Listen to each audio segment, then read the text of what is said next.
Info for patient. अस्सलाम वालेकुम, मैं डॉक्टर इरफान शबीर गुराया हूँ। मैं पिछले 5 साल से एवरकेयर हॉस्पिटल में एज कंसल्टेंट यूरोलॉजिस्ट काम कर रहा हूँ। यूरोलॉजी में तकरीबन पिछले 18 साल से। तो बेसिकली आज हम यूरेथ्रल स्ट्रक्चर डिजीज़ के बारे में बताएंगे। यूरेथ्रल स्ट्रक्चर डिजीज़ मेल में मोस्ट कॉमन है। इसकी वजह मल्टीपल वजूहत हो सकती हैं। इन्फेक्शन पहले पेशेंट को पाययूरिया इन्फेक्शन रहा हो और उसने उसका बाकायदा इलाज भी ना करवाया हो तो उसमें ये चीज़ पॉसिबल है। दूसरा है कि ट्रॉमा की हिस्ट्री हो सकती है। कोई कैथेटराइजेशन की पेशाब की नलकी उसने किसी वजह से किसी और वजह से हॉस्पिटल दाखिल रहा हो और उसे पेशाब की नलकी लगा हो तो उसमें ये यूरेथ्रल स्ट्रक्चर डिजीज़ हो सकती है। इसमें कौन कौन सी बीमारियां होती है पेशाब की नाली में? यूरेथ्रल स्ट्रक्चर है नाली का तंग होना, इसमें ये है। और जो बच्चों में होते हैं पोस्टीरियर यूरेथ्रल वेल्व्स होते हैं वो तो बच्चे बचपन में होते हैं। तो एडल्ट में मोस्टली यूरेथ्रल स्ट्रक्चर है और स्टोन इम्पैक्टेड स्टोन हो सकता है क्योंकि एक एमरजेंसी के तौर पे पेशेंट आ सकता है कि उसमें गुर्दे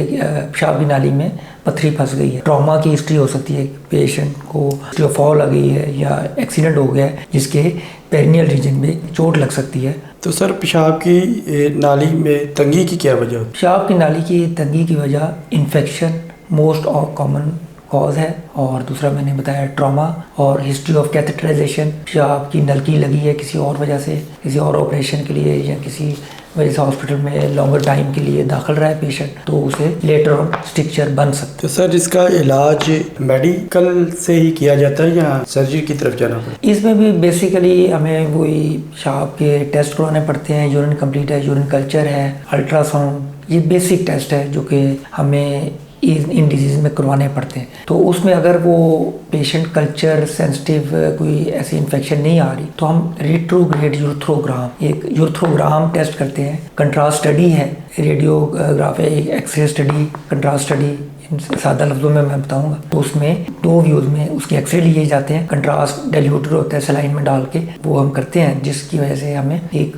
स्ट्रक्चर जो पिन पॉइंट हो जाता है कि पेशेंट को कहाँ पे स्ट्रक्चर है, नाली कहाँ से तंग और उसका हमें ऑपरेशन की ज़रूरत है या उसे क्या मतलब दवाई। मोस्ट कॉमन जो स्ट्रक्चर डिजीज़ है उसे हम ऑपरेशन से ही मैनेज करते हैं। तो सर इसकी अलामत क्या होती है? इसमें ये होता है कि एक तो हिस्ट्री है, जो मरीज़ खुद बताएगा कि मुझे कि इस साल 2 साल या longer time whatever time he had this problem कि he was admitted हॉस्पिटल में एडमिट रहा है या इन्फेक्शन उसे रही है जो कि उसने इग्नोर की या उसने अनप्रोटेक्टेड सेक्स की है और जो जिसकी वजह से उसे इन्फेक्शन रहा है, पाययूरिया रहा है तो या उसे ट्रॉमा की हिस्ट्री है। जब चीज़ अलामत बताएगा तो उसे हमें अंदाज़ा हो जाता है कि इसे स्ट्रक्चर डिजीज़ हो सकती है तो फिर उसी के मुताबिक हम ये टेस्ट करते हैं। तो डायग्नोस्टिक टेस्ट जो रेट्रोग्रेड यूरेथ्रोग्राम इसमें एक डाई हम डालते हैं पेशाब की नाली में, कंट्रास्ट स्टडी, तो उसके साथ एक्सरे लिया जाता है तो उससे अंदाज़ा हो जाता है कि इसको स्ट्रक्चर किस जगह पे। तो सर ये काबिल इलाज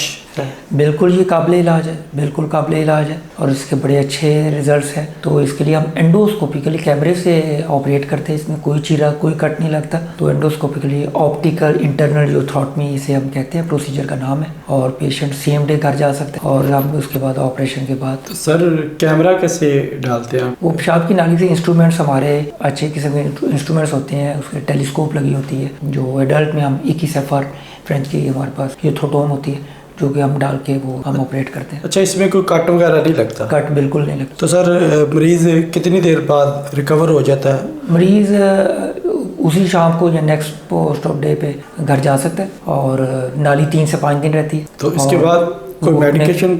एंटीबायोटिक कुछ दिन के लिए देना पड़ता है, 2-3 दिन के लिए, अदरवाइज कोई ऐसा इशू नहीं है। लेकिन जो कंटिन्यू पहले मेडिसिन थी इन्फेक्शन वगैरह की उससे जान छूट जाती है? हाँ बिल्कुल बिल्कुल, जब वो पेशाब का रास्ता ही खुल गया तो हमें फिर एंटीबायोटिक इतनी ज़्यादा देर के लिए ज़रूरत नहीं है।